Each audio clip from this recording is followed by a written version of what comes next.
ഈ ശബരിമല സ്വർണ്ണക്കൊള്ള കേസിലെ പ്രധാനപ്പെട്ട പ്രതിയായ മുരാരി ബാബുവിനെ SIT പ്രതിയാക്കിയതാണ്. ജയിലിൽ നിന്ന് ജാമ്യം കിട്ടി പുറത്തു വന്ന മുരാരി ബാബു EDയുടെ ചോദ്യമുനയിലേക്ക് വരികയാണ്. ചോദ്യം ചെയ്യലിന് മുരാരി ബാബു EDക്ക് മുമ്പിൽ ഹാജരായിരിക്കുന്നു എന്നൊരു വാർത്ത കൂടി വരുന്നു. ശരണുണ്ട്. ശരൺ, ശബരിമല സ്വർണ്ണക്കൊള്ള കേസിൽ മുരാരി ബാബു EDക്ക് മുന്നിൽ ഹാജരായിരിക്കുന്നു.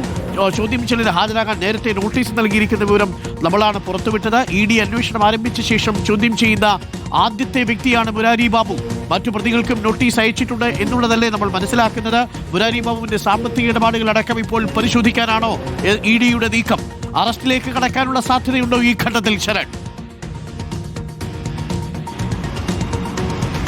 അരുൺകുമാർ, ഇന്ന് അറസ്റ്റിലേക്ക് പോകാനുള്ള സാധ്യതയില്ല എന്നുള്ളതാണ് നമ്മൾ മനസ്സിലാക്കുന്നത്. സാധാരണഗതിയിൽ എൻഫോഴ്സ്മെന്റ് ഡയറക്ടറേറ്റ് ഒരു തവണ ചോദ്യം ചെയ്ത ശേഷം അറസ്റ്റിലേക്ക് പോകാറില്ല. 2-3 തവണ വിളിച്ചു വരുത്തി ചോദ്യം ചെയ്ത് വ്യക്തത വരുത്തിയ ശേഷമാണ് ആ നടപടികളിലേക്കൊക്കെ തന്നെ കടക്കാറുള്ളത്. എന്തായാലും ഈ ശബരിമല സ്വർണ്ണക്കൊള്ള കേസിൽ ഏറ്റവും പ്രധാനപ്പെട്ട ചോദ്യം ചെയ്യലാണ് ഇപ്പോൾ നടക്കുന്നതെന്നുള്ളതാണ്. നേരത്തെ അരുൺകുമാർ സൂചിപ്പിച്ചതുപോലെ തന്നെ SIT കേസിൽ മുരാരി ബാബുവിന് സ്വാഭാവിക ജാമ്യം ലഭിക്കുന്നു. അങ്ങനെ ജയിലിന് പുറത്തിറങ്ങുന്നു. അതിന് തൊട്ടു പിന്നാലെയാണ് എൻഫോഴ്സ്മെന്റ് ഡയറക്ടറേറ്റ് ഫെബ്രുവരി ആദ്യ വാരം ചോദ്യം ചെയ്യലിന് ഹാജരാകണമെന്ന് നിർദ്ദേശിച്ചുകൊണ്ട് നോട്ടീസ് നൽകിയിരുന്നത്. അല്പസമയം മുമ്പാണ് മുരാരി ബാബു EDയുടെ കൊച്ചി ഓഫീസിലേക്ക് എത്തിയിരിക്കുന്നത്. ഇതിൽ പ്രധാനമായും മുരാരി ബാബുവിൻ്റെ വീട്ടിൽ നടത്തിയ പരിശോധനയിൽ ആസ്തി വിവരങ്ങളടക്കം ED പിടിച്ചെടുത്തിരുന്നതാണ്. അത് പരിശോധിച്ചതിൽ നിന്ന് വരവിൽ കവിഞ്ഞ സ്വത്ത് സമ്പാദനം എന്നുള്ളൊരു നിഗമനത്തിലേക്കാണ് ED എത്തിച്ചേർന്നിരിക്കുന്നത്. അപ്പോൾ സ്വാഭാവികമായിട്ടും സ്വത്തുക്കൾ കണ്ടുകെട്ടാനുള്ള നീക്കത്തിലേക്ക് കൂടി ED പോവുകയാണെന്നുള്ളതാണ് നമ്മൾ മനസ്സിലാക്കുന്നത്. അതിനിടയിൽ കൂടിയാണ് ഇപ്പോൾ ചോദ്യം ചെയ്യലും നടക്കുന്നത്. ഡെപ്യൂട്ടി ഡയറക്ടറുടെ നേതൃത്വത്തിലുള്ള സംഘമാണ് മുരാരി ബാബുവിനെ ചോദ്യം ചെയ്യുന്നത്.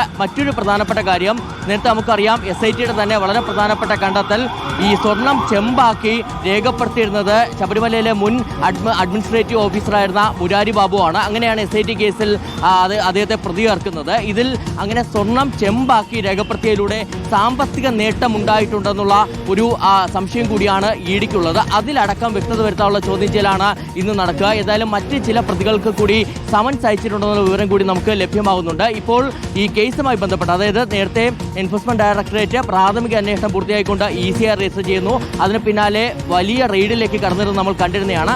അതിന് പിന്നാലെയാണ് ഇപ്പോൾ ഈ കേസിലെ ആദ്യ പ്രതിയുടെ ചോദ്യം ചെയ്യലിലേക്കും ഇപ്പോൾ ED കടന്നിരിക്കുന്നത്. ഓക്കെ, ശരണാണ് ഇപ്പോൾ വിവരങ്ങൾ നൽകിയത്. അപ്പോൾ മുരാരി ബാബു EDയുടെ മുന്നിലേക്ക് എത്തിയ ദൃശ്യങ്ങളാണ് പ്രേക്ഷകർ ഇപ്പോൾ കാണുന്നത്. അപ്പോൾ നിയമസഭയിൽ വലിയ പ്രതിഷേധം. ഇവിടെ മുരാരി ബാബു EDയുടെ മുന്നിലെത്തുന്നു. SIT അറസ്റ്റ് ചെയ്ത പ്രതികൾ ഓരോരുത്തരായിട്ട് ജാമ്യം കിട്ടി പുറത്തു വരുന്നതിലും ഒപ്പം SITക്ക് മേൽ മുഖ്യമന്ത്രിയുടെ ഓഫീസിന്റെ സമ്മർദ്ദമുണ്ടെന്ന് ആരോപിച്ചുമാണ് പ്രതിപക്ഷ നേതാവ് ഇന്ന് നിയമസഭയിൽ ശക്തമായ പ്രതിഷേധത്തിനൊരുങ്ങിയത്.